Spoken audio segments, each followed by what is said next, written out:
暴雨末日，我被最信賴的竹馬男友背叛，重生歸來，誠摯負心漢，我絕不手軟。渾濁的洪水迅速上漲，裹挾着絕望將我吞沒。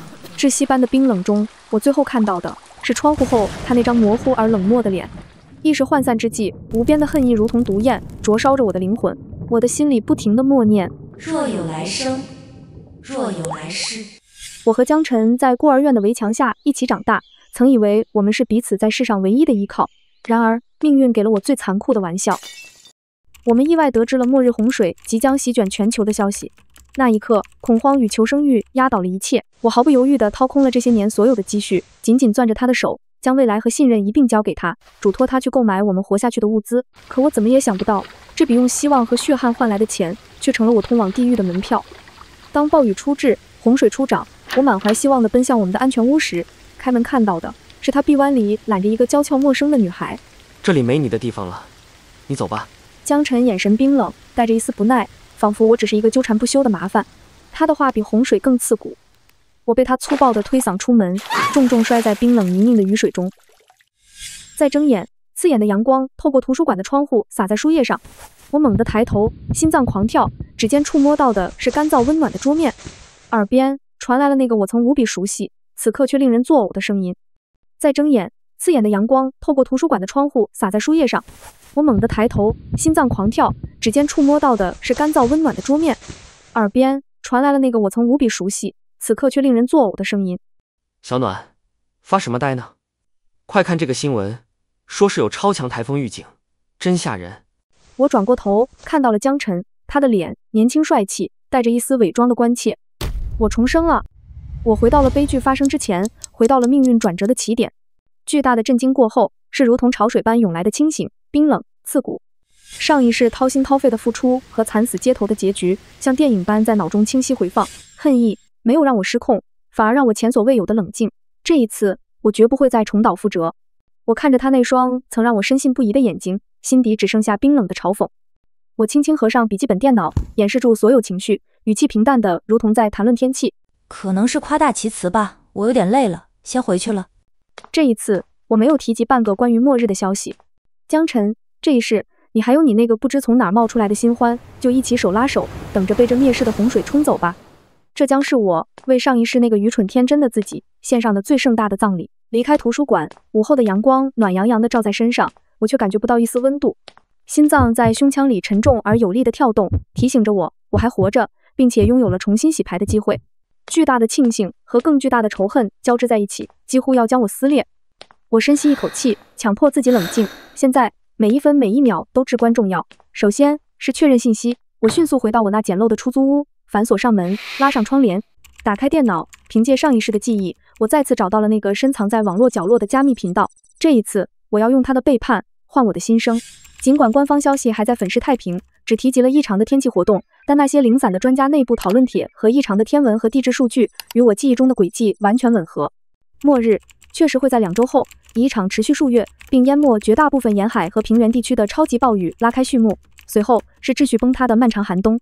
確認了這一點，我反而徹底平靜了。恐懼無用，後悔更無用。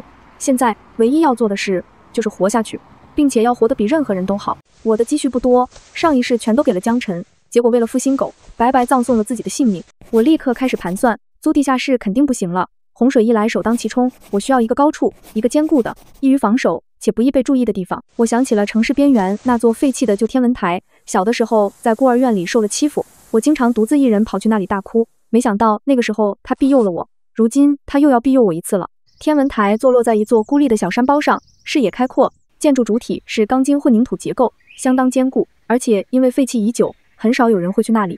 那裡將是我末日的堡壘，而且那裡沒有人注意，也不需要花錢。目標確定，下一步就是物資，錢卻成了我最大的問題。我盤點了一下自己的銀行卡、電子錢包，所有現金加起來不到5萬塊，這對於應對漫長的末日來說，簡直是杯水車薪。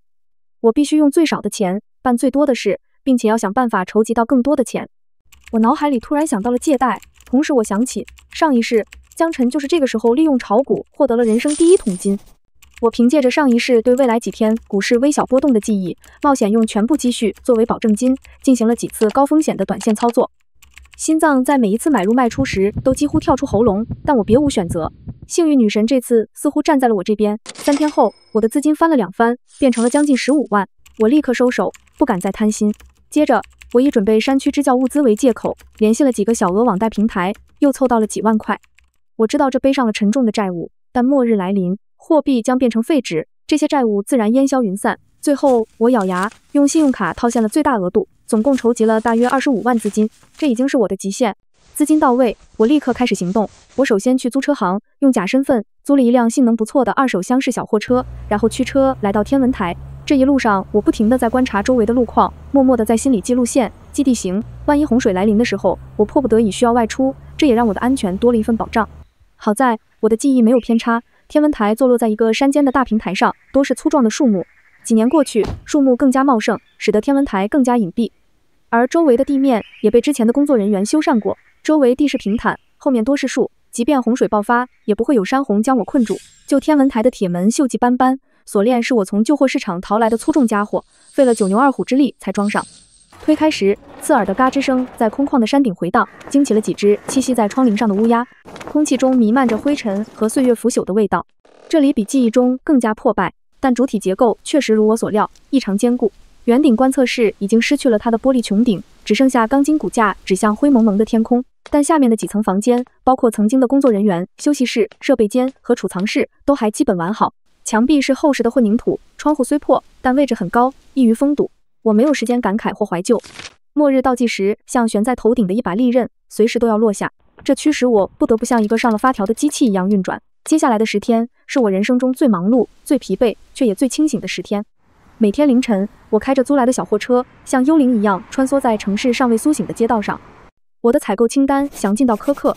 首先，食物是重中之重，我避開大型超市，而是分批分次前往不同的批發市场。大米、麵粉、真空包裝的雜糧，每樣都買足，足夠一個人吃2-3年的量。大量的壓縮餅乾、軍用罐頭、肉乾、果乾，這些高能量且耐儲存的食物塞滿了半個車廂。各種維生素片、複合營養素片也買了不少。因為我的資金有限，不能用來給我的堡壘加裝什麼保鮮制冷系統，所以我只能大量囤積維生素，以防長期缺乏新鮮蔬果。食鹽、白糖、食用油、醬油、醋等調味品也備了許多。水是重中之重，雖然末日來臨時洪水席捲，可是可飲用水卻很少。我購買了10幾個大型的儲水桶，以及上百箱瓶裝水，同時沒有忘記購買多個高質量的淨水器和水質淨化片，畢竟雨水和後期可能找到的地表水需要處理。能源和生存工具也是末日生存的關鍵。我購買了大功率的充電寶，備上了幾塊太陽能充電板，以及雖然噪音很大，但是卻效率很高的柴油發電機，同時備上了大量的柴油。仔細檢查後，我又補充了強光手電、頭燈、備用電池、蠟燭、打火機、木棒、斧頭、工兵鏟、多功能刀具、鐵絲、繩索等求生工具。我看着銀行卡裡的錢越來越少，心裡也有些發慌，可怕，眼下我還缺一個最重要的品類——醫療用品。可是我的存款不足以支撐我購買後續的藥物了。就在我一筹莫展之時，江晨的電話突然在我耳邊炸起，我嚇得哆嗦了一下，看着他的名字，我才想起他這個人。這幾天我忙得像個陀螺，對末日來臨的恐懼和滿滿的求生欲，讓我無暇顧及別人。我掛掉了他的電話，可是他似乎不達目的不罷休，在我接連掛斷幾個後，他還在堅持打。我不理解他堅持的意義。這個時候，他的身邊應該已經有了新歡，他為何突然給我打電話？手機屏幕上，江晨的名字不停地閃，我盯了好久，銀行卡上的數字慢慢和他的名字重疊。或許我可以從江晨這裡想想辦法。上一世我給他花的錢加起來，光是利息都足夠我買囤藥的物資了，這也該還給我一點利息了。想到這裡，他的奪命連環電話也顯得沒有那麼刺耳了。我稍微平復了一下心情，我接起電話。小暖，你怎麼才接電話？這幾天給你發消息也不回，你去哪兒了？我很擔心你。聽着這熟悉的口吻，我那冰冷的心沒有泛起絲毫漣漪，只有一種近乎惡心的厭煩。前世我就是被這種虛偽的關切蒙蔽了雙眼，如今這聲音只會提醒我雨水中那張冷漠的臉。我壓下翻湧的情緒，語氣刻意帶上一絲疲憊、疏離和病態。沒什麼，最近有點私事要處理，比較忙。什麼私事比我們還重要？我們不是說好要一起為未來努力嗎？你是不是遇到什麼困難了？跟我說說，也許我能幫你。未來，我在心裡冷笑，我們的未來就是被你親手推入洪水之中。我順着他的話，故意流露出一點猶豫和脆弱。是遇到點麻煩，我最近……算了，我不想連累你。小暖，我們之間還有什麼連累不連累的？你的事就是我的事，快告訴我，到底怎麼了？魚兒上鈎了，我心中一片冰冷，語氣卻帶着哽咽。我通過了留學申請，需要學費和出國的生活費。我把所有的積蓄都湊上了，還差好幾萬，我實在沒辦法了。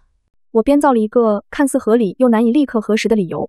電話那頭沉默了幾秒，我幾乎能想象到他此刻正在飛快地權衡利弊。按照他潛意識的軌跡，他手裡應該已經通過炒股賺了一些錢，但距離他想要的生活還遠遠不夠。我不確定他是否會為了維持深情人設而掏錢，但是我只能賭他會權衡利弊，賭他不會放棄我這塊到嘴邊的肥肉。按照我之前的習慣，我即便出國也不會和他分手，而且出国之後我会掙更多的錢，到時候他的選擇也多起來了。需要多少？他終於開口，聲音听起来有些沉重。5萬，我知道這很多，但我真的……江晨，等我留學回來，我一定把這個錢加倍的掙回來。這個機會太不容易了，我不想放棄。5萬，小暖，你別急，我最近炒股是賺了一點，但大部分都套在裡面。這樣，我先給你轉2萬應急，你看行嗎？剩下的我們再一起想辦法。2萬比我預期的要少，但聊勝於無，這大概是他目前願意為維持我這個備胎或潛在資源而付出的最高成本了。也好，足夠我購買一批關鍵的藥品了。江晨，謝謝你。我努力讓聲音听起來充滿感激和感動。這錢我一定會盡快還你的。說什麼傻話？你先解決眼前的困難。對了，你最近神神秘秘的，就是為了這個出國的事情嗎？連見面都沒時間了。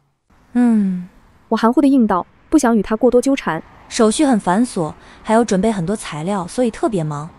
等我這陣子忙完了再好好謝你。掛斷電話，我看着手機屏幕按下去，心中沒有一絲一毫的感激，只有冰冷的算計和一絲如願以償的快意。2萬塊足夠我補齊最關鍵的醫療物資了，這就當是他償還的第一筆利息。錢很快到賬，我沒有絲毫耽擱，立刻驅車前往不同的藥店。為了避免引起注意，我依舊採取化整為零的策略。抗生素、消炎藥、止痛藥、感冒藥、腸胃藥、紗布、繃帶、酒精、碘伏以及治療常見病的藥物，幾乎搬空了偏僻角落裡各個小藥店的非處方庫存。我還特意準備了一些抗抑鬱、安眠的藥物。末日的心理壓力是巨大的，或許必要的時候能用得上。這些藥品在秩序崩潰後，將比黃金更珍貴。隨着最後一批藥品被小心翼翼地藏進天文台儲藏室的角落，我的物資儲備工作終於接近尾聲。望着堆滿半個房間的物資，我長長地舒了一口氣，但緊繃的神經並未完全放鬆。除此之外，我又利用富裕的錢補充了一些其他物資，衣物和寢具也是末日生活質量的保障。4季的衣物，特別是保暖的羽絨服、防水冲鋒衣、速乾衣、厚襪子、手套、帽子等，甚至我還購買了幾套堅固的登山裝備以及厚厚的毛毯、睡袋。除此之外，我還購買了一些書籍，一部分是在末日来臨的時候用來打發時間，另一部分則是可能用到的工具書，例如一些農業、工業及戶外生存指南等。最後，我購買了一些零散的種子，看着它們一顆顆地散落在袋子裡，我心裡有些感慨，這是末日來臨之際陪在我身邊唯一的生命了。希望它們還有破土而出的機會。採購過程極其繁瑣和勞累，我每天像螞蟻搬家一樣，開着租來的車，將物資一批批運往早已踩好點的廢棄天文台。我選擇在深夜或者清晨人跡罕至時運輸，並將車輛停在遠處，徒手或用小推車將物資搬進天文台內部一個隱蔽的、保存完好的觀測室兼設備間。這個過程耗費了我將近10天的時間，身體疲憊到了極點，但精神卻異常亢奮。在此期間，我以準備資料、複習考試為由，切斷了與江晨的所有聯繫。他打來過幾個電話，發過信息，語氣從最初的疑惑到後來的不耐煩，甚至帶着一絲質問，問我為什麼突然冷淡。我一律冷淡回復，借口事情多，太忙了，沒聽見等，或者乾脆不接。想象着他可能在為如何討好新歡而費心，對我這邊的小插曲並未太過在意，我心裡就一陣冷潮。他大概還在做着左擁右抱的美夢，卻不知死神正在倒計時。在末日來臨前3天，我的安全屋初具規模，物資堆積如山，我仔細地用防水布蓋好。我對天文台唯一的入口進行了加固，用找到的廢舊鋼材和木材做了簡單的障礙和偽裝。我甚至利用山勢找到了一處細微的滲水點，用容器接着，作為備用的水源補充。現在只欠東風。那場淹沒一切的暴雨，末日前的最後2天，城市依舊喧囂，人們忙碌着各自的生活，對即將到來的災難一無所知。一種詭異的平靜籠罩着一切。我最後一次檢查了安全屋，確保萬無一失，然後我徹底消失在所有人的視線中。提前1天，帶着新鮮的蔬菜水果和一些熟食，悄然進入了天文台，從內部鎖死了通道。坐在昏暗但安全的觀測室裡，聽着外面山風吹過荒草的嗚咽聲，我內心無比平靜。這一次，我的命運掌握在自己手裡。終於，預言中的那一天到了。天空先是呈現出一種不祥的昏黃色，空氣悶熱得讓人窒息。午後，遠天傳來了沉悶的雷聲，烏雲如同黑色的潮水，從地平線盡頭洶湧而來，迅速吞噬了整個天空。白天瞬間變成了黑夜，緊接着雨點砸了下來，不是滴，不是串，而是如同天河傾瀉，整盆整盆的倒下來。密集的雨點打在天文台厚重的穹頂和牆壁上，發出震耳欲聾的轟鳴。視線完全被水幕遮蔽，窗外一片模糊，洪水以肉眼可見的速度在山下匯聚，原本的公路、田野迅速消失，變成一片渾黃的汪洋。我通過高倍望遠鏡，冷靜地觀察着山下那座正在被洪水吞噬的城市，燈火在暴雨中一片片熄滅，隱約能聽到遠處傳來的驚恐的尖叫和混亂的聲響。世界正在分崩離析，我的心中沒有憐憫，只有劫後餘生的冰冷。我打開一個罐頭，慢慢地吃着，食物填滿了腸胃，也堅定了信念。突然，我注意到望遠鏡的視野裡，山下遠處一棟高層建築的樓頂，似乎有幾個人影在掙扎。洪水已經淹到了樓下，他們無處可逃，距離太遠，看不清面容，但那種絕望的姿態，隔着暴雨都能感受到。我面無表情地移開了望遠鏡。這不是心軟的時候。末日裡，最先死去的，往往是那些還有無畏善心的人。上一世的教訓足夠深刻。暴雨沒有絲毫停歇的跡象，日夜不停地傾瀉，仿佛要將整個天空都倒空。我坐在休息室的單人床上，看着滿目的物資，心裡充滿了安全感。我拍了張照片，照片裡有足夠的吃食，有乾淨的飲用水，還有數不清的取暖設備。這裡看起來就像末日裡的世外桃源一樣。我將照片發給了江晨，我不確定他現在是否還能收到。狂風暴雨再次席捲這座城市，和暴雨一起來的還有江晨的催命般的電話。他斷斷續續地打來，從最初的質問和不耐煩，到後來的驚慌與求助，他的語氣一次比一次絕望。我一律選擇無視或者直接掛斷，但這一次看着屏幕上那個閃爍的名字，我鬼使神差地按下了接聽鍵，甚至打開了錄音功能。我想聽聽他最後的掙扎。小暖，小暖是你嗎？求求你接電話，救命啊！電話剛一接通，江晨幾乎是哭喊着的聲音就衝了出來，背景是巨大的雨聲和隱約的哭泣聲，是那個女孩。我走到窗邊，看着外面如同世界末日般的景象，語氣平靜的沒有一絲波瀾。江晨，信號不好，有事嗎？小暖，你在哪裡？你是不是提前準備了？你騙我的錢就是為了買這些東西，對不对？我們這裡快被淹了，物資根本不夠，水已經快到3樓了，官方救援根本來不了。小暖，救救我！看在我們一起長大的份上。哦，我在一個安全的地方。至於知道什麼重要嗎？你不是有你的新歡陪着你嗎？2個人互相取暖，應該沒那麼冷吧？電話那頭猛地一滯，隨即是江晨更加急切的辯解，甚至帶上了哭腔。小暖，你誤會了，那個女孩，她只是我遠房表妹，對，是表妹，來找我玩的。我當時是怕你多想才沒說實話，我心裡只有你啊，小暖。我們這麼多年的感情。表妹，江晨，到了這個時候你還在把我當傻子？你們摟在一起的樣子可不像表兄妹。再說，是不是表妹對我而言已經無所謂了。不，小暖，是我的錯，都是我鬼迷心竅。江晨的聲音充滿了絕望的悔恨，但我聽不出半分真誠，只有窮途末路的算計。是我對不起你，我不該花你的錢，我不該那樣對你，我混蛋，我不是人。但求求你，給我一個機會，告訴我你在哪裡，讓我過去找你，當牛做馬我都願意。我可以把我手裡的物資都還給你，加倍還給你。還給我？我的聲音冷了下來。你用我的錢買的東西，養着別的女人，現在走投無路了，想起要還給我了？哼，江晨，你的算盤打得真響，可惜我不需要了。我的地方很小，只夠我一個人容身。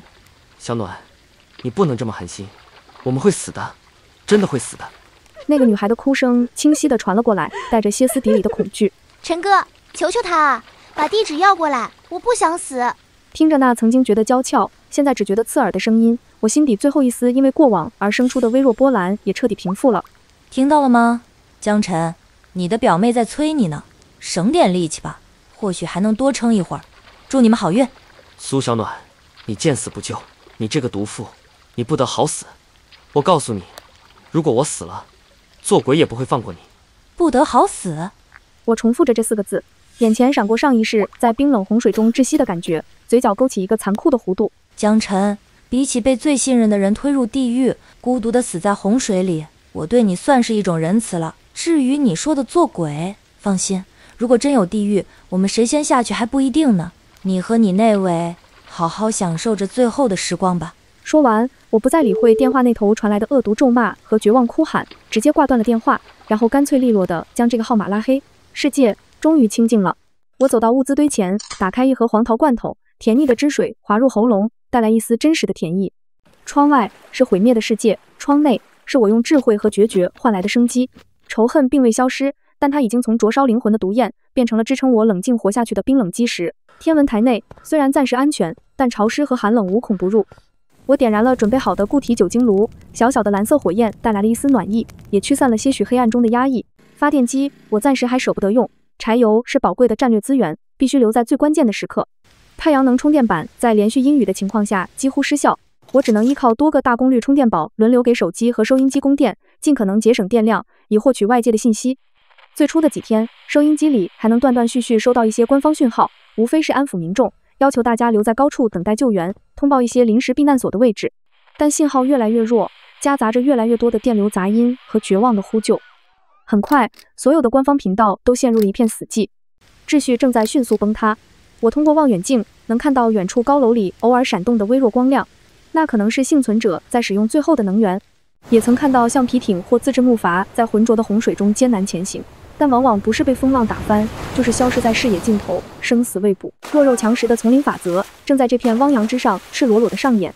我像一隻冬眠的動物，盡量降低自己的活動量，減少食物和水的消耗，每天只吃2頓，主要是壓縮餅乾及罐頭和少量維生素片。水則嚴格控制定量，雖然儲備相對充足，但誰也不知道這場災難會持續多久。大部分時間，我裹在厚厚的睡袋裡，聽着外面永無止境的雨聲，靠着閱讀帶來的書籍和回憶前世今生的點點滴滴來保持頭腦的清醒，對抗着幾乎要將人逼瘋的孤寂。暴雨在持續了將近1個月後，終於漸漸變小，然後停了，但天空依舊是鉛灰色的，太陽似乎永遠被隔絕在了雲層之上。洪水沒有立刻退去，世界變成了一片無邊無際的汪洋，死寂而冰冷。溫度開始急劇下降，真正的寒冬來臨了。我慶幸自己準備了充足的保暖物資，厚重的羽絨服、睡袋和毛毯，以及有限的柴油發電機提供的熱量，讓我能夠抵禦這刺骨的寒冷。我小心翼翼地計算着柴油的消耗，只在最冷的時候才啟動發電機取暖，平時則依靠多層衣物和活動保暖。食物和水的消耗也在嚴格控制之下，雖然儲備豐富，但誰也不知道這場寒冬會持續多久。我主要食用耐儲存的罐頭和壓縮食品，偶爾開一包肉乾或者維生素片補充營養。净水器派上了大用場，收集的雨水經過過濾後可以安全飲用。但孤獨是比飢餓和寒冷更可怕的敵人，尤其是在漫漫長夜，只有風聲和水聲作伴的時候。上一世的慘死和這一世的孤寂會交織在一起，幾乎要將人逼瘋。我強迫自己忙碌起來，整理物資，記錄日記，甚至嘗試用找到的舊紙筆寫下一些東西，或者對着牆壁自言自語，只為保持語言能力。那些安眠藥和抗抑鬱藥被我锁在了箱子最深處，不到萬不得已，絕不觸碰。我知道，心理防線一旦崩潰，一切都完了。時間的概念變得模糊，我不知道具體過去了多久，只能根據手機殘存的電子日曆和日記上的劃痕來估算。大概是在洪水後的第3個月，我第一次發現了外界的活動跡象。那天下午，我正在檢查封堵窗戶的木板是否牢固，突然聽到了一陣微弱但清晰的發動機馬達聲，由遠及近。我的心猛地一緊，立刻熄滅了室內所有可能的光源，拿起望遠鏡，小心翼翼地湊到高處的一個觀察孔。只見遠處的水面上，一艘簡陋的用各種材料拼湊而成的小船，正朝着我所在的這個方向緩慢駛來。船上有3、4個人影，穿着臃腫，看起來十分疲憊，他們似乎在尋找可以落腳的高地。我的心跳加速，這是洪水之後我第一次近距離看到還活着的人。小船在天文台所在的山腳下繞了一圈，顯然發現了這條通往山頂的舊路。雖然被洪水淹沒部分，但依舊隱約可見。他們停了下來，指指點點，似乎在爭論着什麼。過了一會兒，小船試圖靠岸，但山勢陡峭，水面下情況複雜，他們試了幾次都沒成功。最終，他們似乎放棄了登陸的打算，但也沒有立刻離開，而是停在相對平靜的水域，開始從船上拿出工具，似乎是在釣魚。我屏住呼吸，不敢有絲毫大意。我仔細打量着他們，這些人看起來面黃肌瘦，但眼神卻帶着一種幸存者特有的警惕和一絲不易察覺的兇狠。他們的武器就放在手邊，是磨尖的鋼筋和自制的魚叉。我注意到，其中一個人抬頭望向山頂的天文台時，目光停留了許久。雖然距離很遠，但我似乎能感覺到他眼神中的審視和算計。他們在這裡停留了大半天，釣到了一些魚，升起了小小的火堆，煙霧裊裊升起，在這死寂的世界裡格外顯眼。這很危險，可能會引來其他不懷好意的人，但他们似乎顧不了那麼多。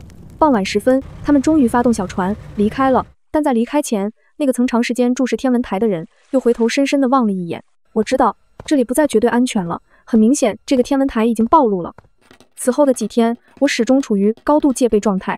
我將武器放在觸手可及的地方，睡眠很淺，一有風吹草動就會驚醒。我慶幸自己選擇了這個易守難攻的地方，並且提前進行了加固。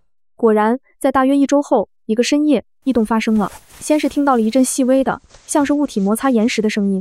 我立刻驚醒，握緊了身邊的斧頭，悄無聲息地移動到門後的陰影裡。通過門板的縫隙，我隱約看到山下有微弱的光斑晃動，並且伴隨着壓低的交談聲。他們來了，而且不止一個人，聲音越來越近，顯然是在沿着山路向上摸索。我的心提到了嗓子眼，腎上腺素飆升。我檢查了一下門栓和加固的障礙物，確認足夠堅固。這地方真夠偏的，路還這麼難走。一個粗啞的男生抱怨道。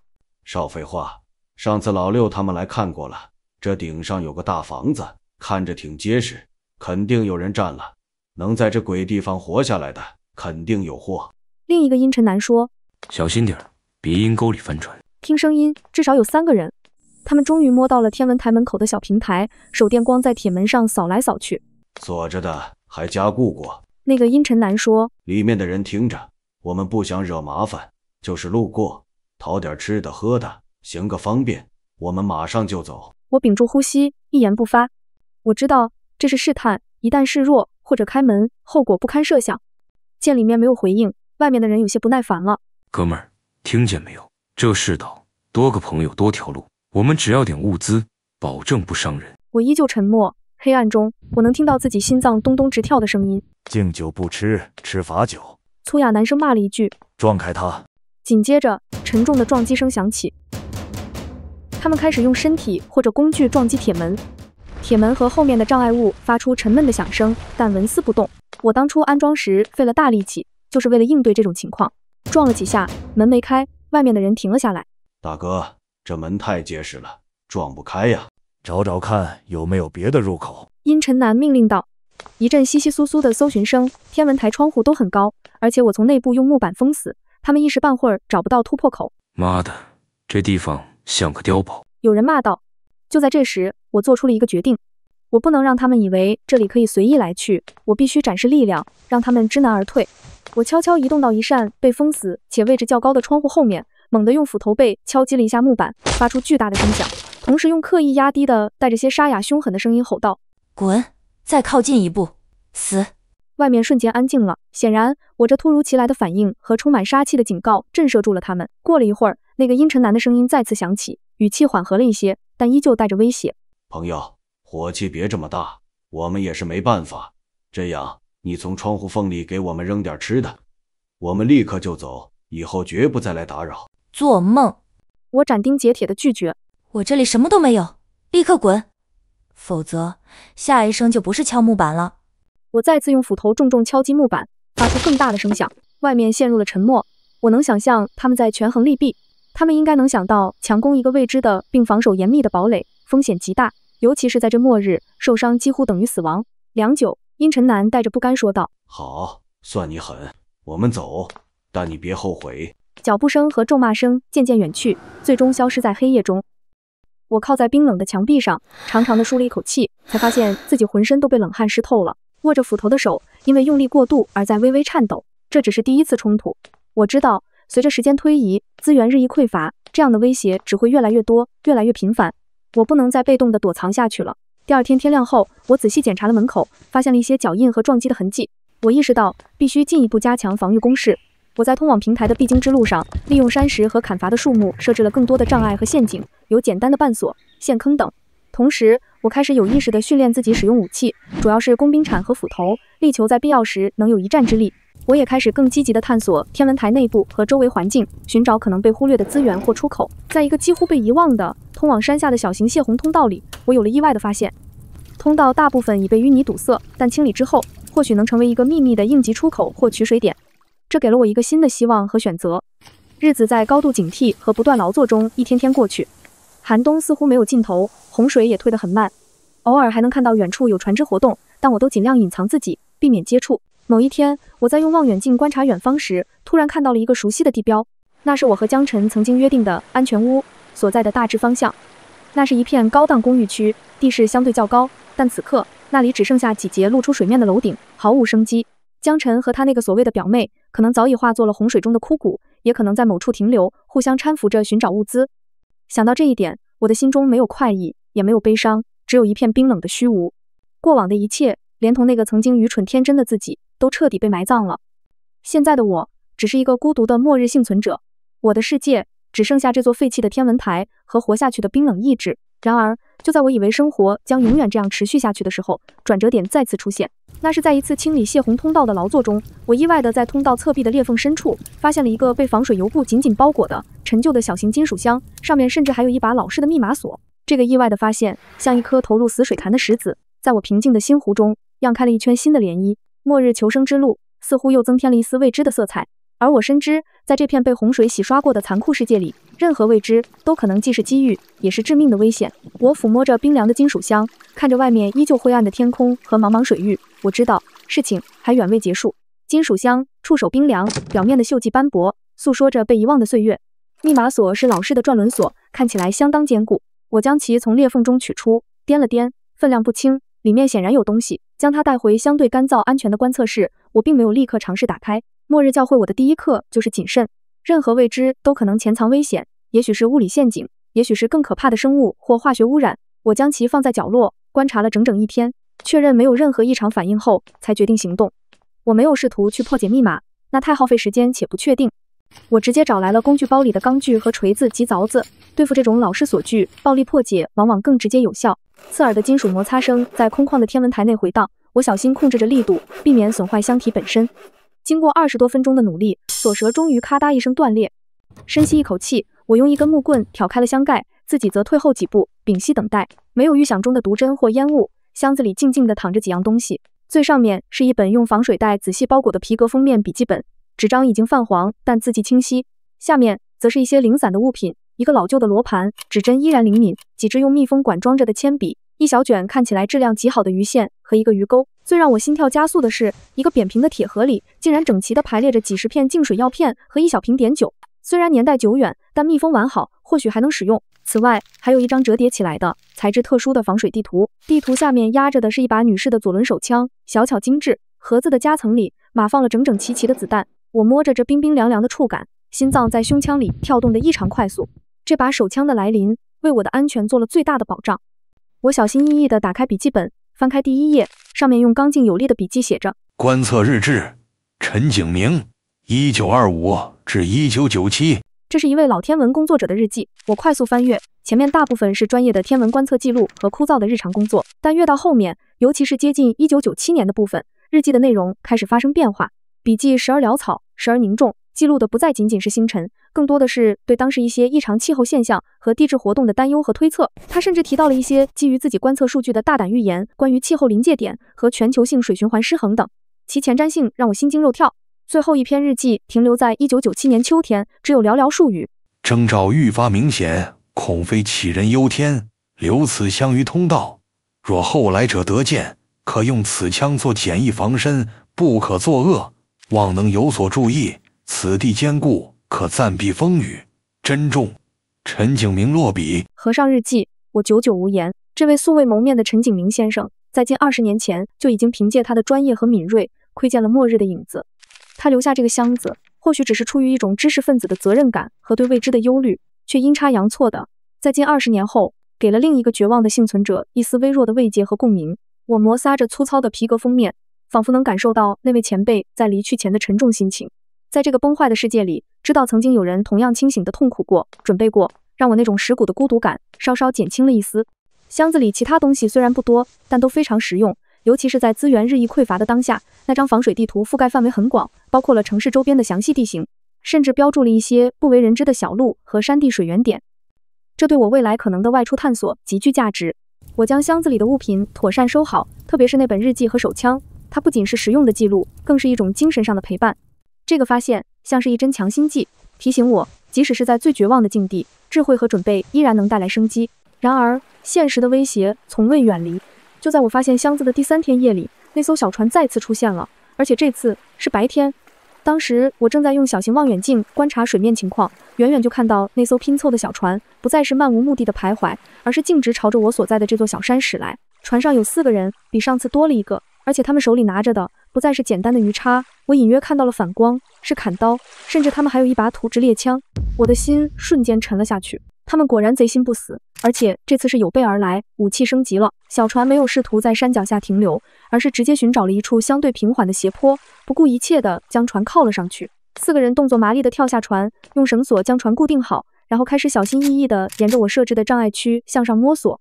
我緊握手槍，心跳加速，不知道這場末日裡的遭遇戰會有怎樣的結局，但我知道正是這位素未謀面的陳景明先生留下的準備，給了我面對危機的勇氣和手段。在這個每一天都可能是最後一天的世界裡，我突然理解了陳景明在日記最後寫下的那句珍重的深意。那不僅是一聲道別，更是一種對未知命運的尊重和對生命延續的期許。不管接下來發生什麼，我都會珍重，為了自己，也為了那些曾經努力保存人類智慧火種的人。因為即使在末日，人類的智慧和善意依然值得被傳遞下去。我立刻進入最高警戒狀態，檢查了所有出入口的加固情況，將斧頭和磨尖的鋼筋長矛放在手邊最順手的位置，手槍也舉在手裡，時刻準備着。我知道這一次恐怕無法再靠恐嚇輕易逼退他們了。他們見識過這裡的堅固，還敢再來，必然是下了決心，要麼是走投無路，要麼就是認定這裡有他們必須得到的豐厚物資。我移動到高處的一個隱蔽觀察孔，冷冷地注視着他們的行動。他們很謹慎，一邊撥開荒草，一邊用棍子試探地面，顯然是在提防陷阱。我設置的那些簡易絆索和陷坑起到了一定的阻礙和警示作用，延緩了他們的速度，但並未能造成實質性傷害。領頭的正是上次那個陰沉男，他手裡握着一把砍刀，眼神凶狠地掃視着上方。另外3人緊隨其後，其中那個粗啞嗓音的壯漢扛着一把消防斧，還有一個瘦高個手裡拿着一把改裝過的射釘槍，最後面那個相對年輕些的則緊張地握着一把匕首。大哥，這鬼地方還真他媽邪門，這麼多絆子。壯漢抱怨道。閉嘴，越是這樣越說明裡面有貨。陰沉男低喝道。都打起精神，拿到東西，夠我們撐過這個冬天了。他們終於突破了外圍的障礙，來到了天文台主體建築下的小平台。4個人呈扇形散開，打量着被加固的鐵門和封死的窗戶。裡面的人聽着。陰沉男再次開口，這次語氣更加不善。上次給過你機會了，10項的，自己把門打開，分我們1半物資，我們扭頭就走，保證不傷你性命，不然等我們攻進去，就別怪我們心狠手辣了。我依舊沉默，但握緊了手中的長矛和手槍，妥協就是自殺，我深知這一點。見沒有回應，陰沉男不再廢話，對壯漢使了個眼色。強子，試試門。那個叫強子的壯漢掄起消防斧，狠狠地朝着鐵門的門鎖部位劈去。巨大的撞擊聲在山頂回盪，鐵門劇烈震動，但門栓和後面頂着的粗重木樁異常堅固，第一斧並未奏效。一起上！陰沉男吼道。另外2人也上前，用砍刀和射釘槍攻擊門軸和門板的薄弱處。射釘槍砰砰作響，釘子打在金屬門上，迸射出火星。我意識到不能再讓他們這樣持續攻擊下去，鐵門再堅固也經不起長時間的破壞，我必須主動出擊，打亂他們的節奏。我深吸一口氣，壓下狂跳的心臟，將手槍插回後腰，雙手握緊了那根磨尖的鋼筋長矛。我不能一開始就暴露手槍這張底牌，那會讓他們意識到巨大的實力差距，從而可能採取更極端、更不計代價的攻擊。我必須先用冷兵器制造威懾，讓他們知難而退。我移動到一扇位置較高且已被我內部加固，但留有一條觀察縫隙的窗戶後，看準那個正在用射釘槍攻擊門軸的瘦高個，用盡全身力氣將長矛猛地從縫隙中刺出。一聲慘叫響起，這一矛又準又狠，直接刺穿了瘦高個握着射釘槍的手臂。他慘叫一聲，射釘槍脫手掉落，整個人踉蹌着後退，鮮血瞬間染紅了他的衣袖。這突如其來的攻擊讓外面4人頓時一陣慌亂。大哥，裡面的人動手了。壯漢強子停止了劈砍，緊張地後退一步。陰沉男臉色更加難看，他迅速掃了一眼受傷的同伴，眼神中的凶光更盛。敢傷我兄弟，老子今天非扒了你的皮！他怒吼道。強子，繼續砸門。猴子，你繞到後面去看看有沒有別的缺口。小刀，你照顧一下老六。那個叫小刀的年輕男子連忙扶住受傷的瘦高個老六，試圖給他包紮。而那個被稱為猴子的矮小靈活的男子則應了一聲，開始小心翼翼地沿着牆根向建築後方摸去。我的心一緊，後方的洩洪通道雖然隱蔽，但如果被仔細搜查，未必不會被發現。我必須阻止他。我再次移動到另一個觀察孔，看到猴子正貼着牆壁，鬼鬼祟祟地往後挪。我撿起一塊早就準備好的拳頭大小的石塊，估算好距離，狠狠地朝他砸去。石塊帶着風聲落下，虽然沒有直接砸中，但就落在猴子腳邊，濺起的泥水嚇了他一大跳。大哥，上面在扔石頭。猴子驚叫道，不敢再輕易前進。廢物！陰沉男罵了一句，親自掄起砍刀，和強子一起，更加瘋狂地劈砍鐵門。連續的巨響衝擊着我的耳膜，鐵門開始出現明顯的凹陷，門軸處發出令人牙酸的呻吟聲，後面的木樁也開始鬆動。我知道門撐不了多久了，不能再猶豫了。我回到正門的觀察孔，用冰冷到不帶一絲感情的聲音說道：最後警告，立刻離開，否則下一槍打穿的就不是手臂了。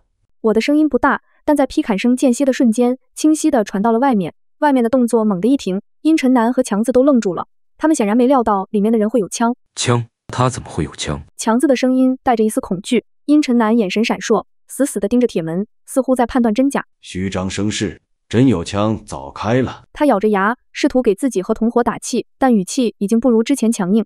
不信？我冷笑一聲，抬手對準他們上方一塊突出的岩石，砰！清脆的槍聲在山谷間回盪，驚起遠處一片飛鳥，岩石上迸溅出一簇火花。這一槍徹底擊碎了他們的僥倖心理。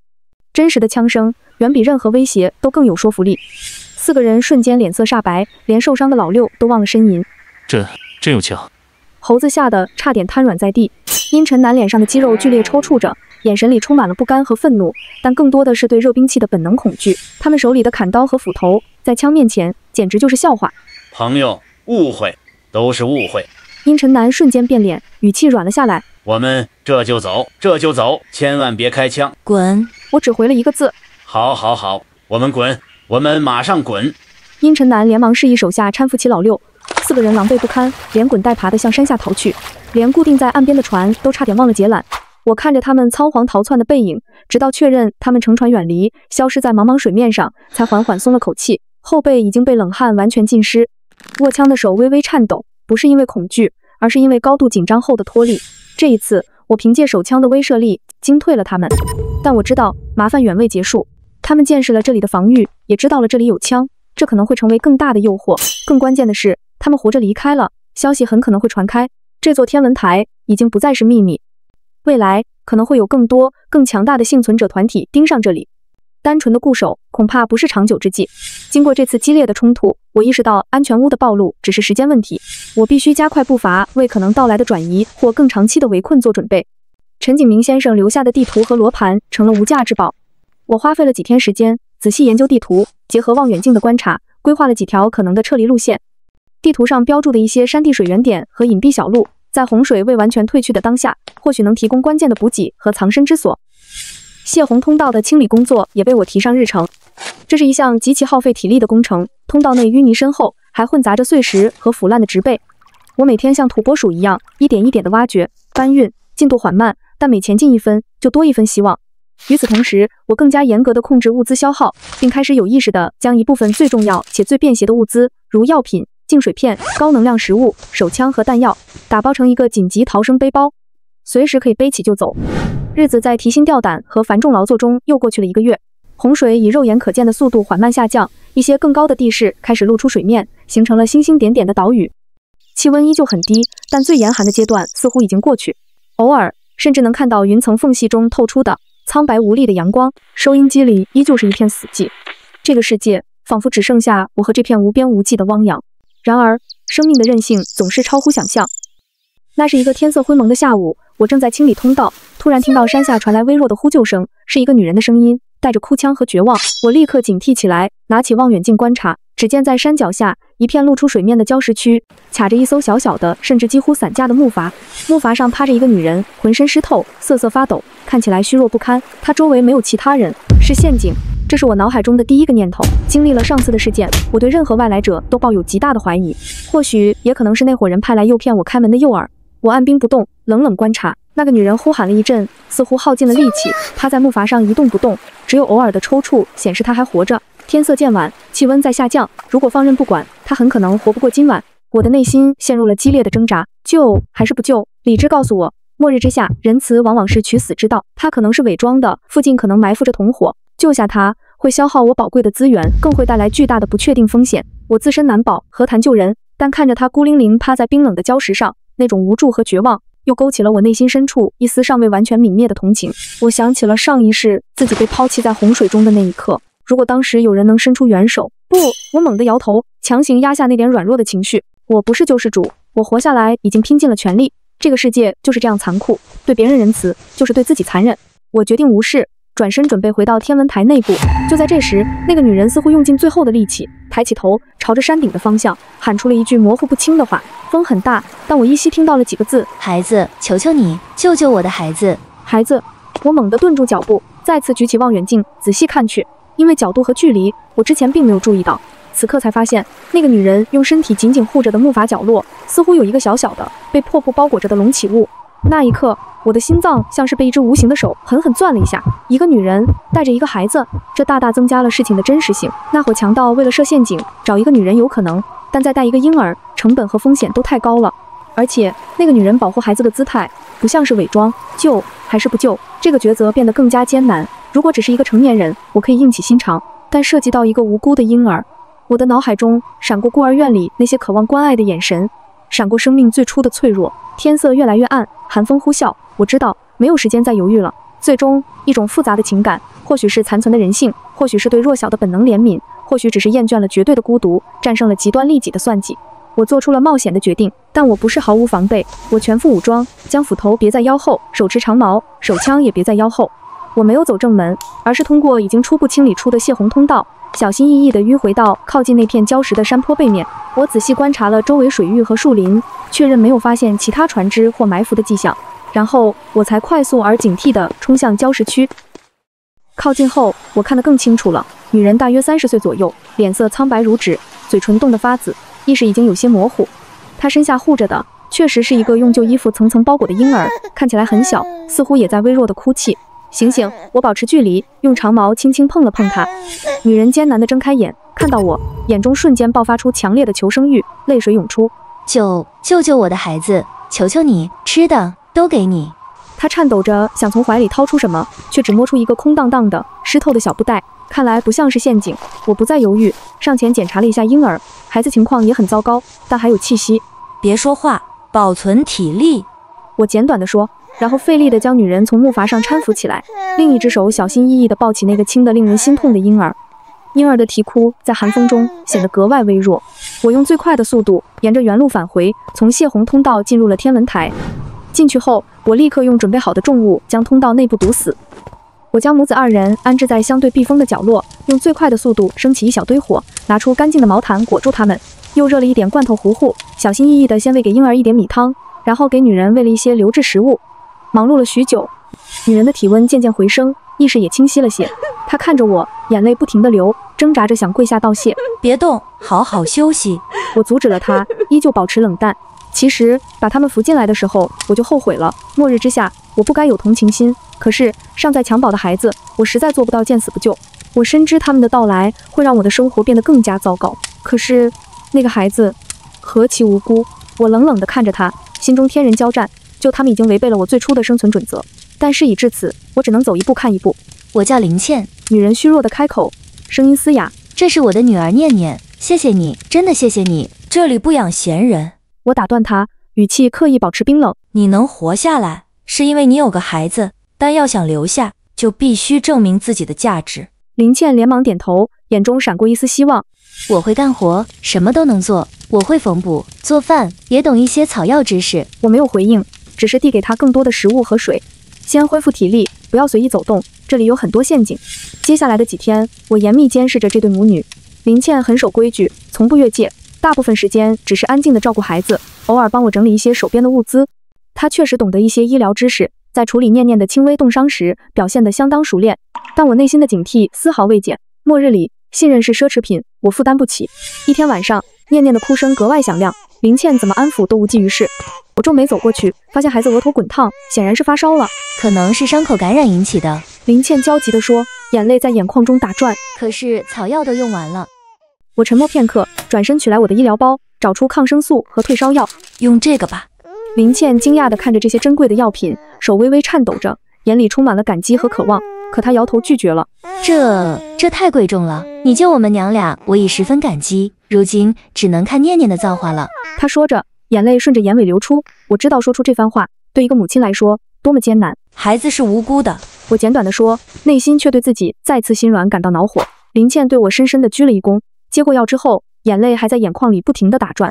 藥物治療很快見效，念念的體溫逐漸恢復正常，安靜地睡去。林倩感激地望着我，突然低聲說：“我知道你不信任我，這很正常，但請讓我告訴你，我們的經歷也許對你有用。”通過林倩斷斷續續的敘述，我得知她原本是軍區醫院的一名護士，洪水來襲時正在值班。她的丈夫則是一名軍人，可惜在混亂中，為了保護他們母女而被暴徒所害。她憑借醫療知識在幾個臨時避難所間輾轉，但資源日益匱乏，秩序崩潰，最後不得不冒險乘着自制的木筏尋找生機。原來她曾是一名軍人，那在這極端的條件下，她能帶着一個尚在襁褓的孩子活下來，就都說得通了。聽到這裡，我心裡的防備少了幾分。或許是天生對他們的信任吧。接下來的日子，我加快了泄洪通道的清理工作，同時開始準備第二個隱蔽的應急藏身處。林倩的身體逐漸恢復後，也主動幫忙。她確實如她所說，勤快能幹，而且醫療知識在幾次處理我因勞作造成的小傷口時證明了價值。但我依然無法完全信任她。每當她靠近我的主要物資儲存點，我都會格外警惕。她似乎也察覺到我的戒備，總是刻意保持距離。一天下午，我正在檢查防禦工事，林倩抱着小雨走過來，神情嚴肅。蘇小姐，有人來了。我心中一凛，立刻順着她示意的方向，透過望遠鏡看向山下。水面之上出現了2艘改裝過的快艇，正高速朝着山腳駛來。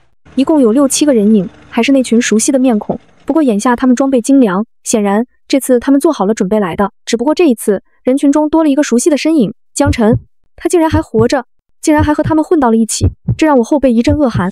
快進內室！我低吼一聲，拉起林倩，抓起應急背包，迅速退入最堅固的觀測室內室，並用沉重的鐵櫃從內部頂住了門。幾乎在我們剛完成隱蔽的瞬間，外面就傳來了引擎的轟鳴聲和囂張的喊話聲，用的是擴音器。裡面的人聽着，交出所有物資和武器，可以考慮留你們活命，抵抗只有死路一條。我沒有回應，心臟狂跳。林倩快速地將念念安撫哄睡後，將念念藏在了休息室的角落裡。隨後，她順手也拿起了身旁的武器，眼裡滿是堅毅。別怕，我和你一起。我沒有說話，外面的人顯然很不滿意我的回答。他們用新帶來的武器進攻着我們這裡最薄弱的地方。這一次，他們很快就把窗戶砸出了一個破洞。我手裡緊緊地攥着那把手槍，可是它已經沒有子彈了。我不會安裝，但是由於我內心對林倩的不信任，至今林倩還不知道我手裡的這把秘密武器。就在我考慮要不要尋求林倩的幫助的時候，她已經遞過來一個簡易的燃燒瓶。我數3、2、1，你就扔，扔不準沒關係。我接過燃燒瓶，指尖觸到冰涼的瓶身和粗糙的布條，心臟在胸腔裡擂鼓。林倩的眼神異常鎮定，她快速用打火機點燃另一個燃燒瓶的布條，火焰瞬間竄起，映照着她堅毅的側臉。3、2、1，我們幾乎同時將燃燒瓶從破窗處奮力掷出。玻璃瓶劃過弧線，砸在下方平台上的人群附近，轟然炸開2團火焰。着火了！媽的，他們竟然還有這東西！外面頓時一片混亂，慘叫聲和怒罵聲交織，汽油流淌燃燒，暫時阻擋了他們的進攻路線。但這只是權宜之計，燃燒很快會熄滅，而對方的火力遠超我們。我聽到江晨聲嘶力竭的喊叫：“蘇小暖，是你！小暖，別負隅頑抗了，把物資交出來。看在過去的情分上，我或許能保你不死。”他的聲音充滿了虛偽和急切，令我作嘔。我咬緊牙關，沒有回應。情分，我們之間早已只剩下你死我活的仇恨。外面的人听到江晨的話，突然放鬆了下來，開始調笑。喂，小江，你還真是桃花運不錯啊！這裡面這個烈的也是你的女人啊？是，她之前是我未婚妻。江晨點頭哈腰地對着其中一個男人陪笑。上一個還不錯，這個你要是還能獻給我們，算你頭功一件。我聽着外面的人惡心的話語，手止不住的顫抖。江晨竟然把他的新歡當做了末日中求生交易的物品。林倩適時地握住我的手，堅定的目光莫名讓我感到平靜了許多。或許是這幾周的相處，我的內心早已對他卸下了防備，或許是此刻我太想讓江晨付出代價了。在我們第2次扔出燃燒瓶後，我把自己最後的秘密武器交給了他。林倩震驚地看了我一眼，但也來不及多說，她快速地把子彈上膛，動作利落。我數3、2、1，你再扔一個燃燒瓶。他十分冷靜地對我說道。我點點頭。3、2、1，隨着燃燒瓶的落地，幾聲槍響也緊隨其後。許久，外面沒有再發出任何聲音。林倩也有些手抖，我和他背靠着牆壁，緩緩蹲下。過了好久，他才緩緩開口：“蘇小姐，我老公就是被他們殺了。這一次我又要謝謝你了。”是我要謝謝你。這一次如果沒有你，我可能……我竟然開始有些慶幸自己當時的心軟。好在一切都結束了，太陽馬上就要出來了。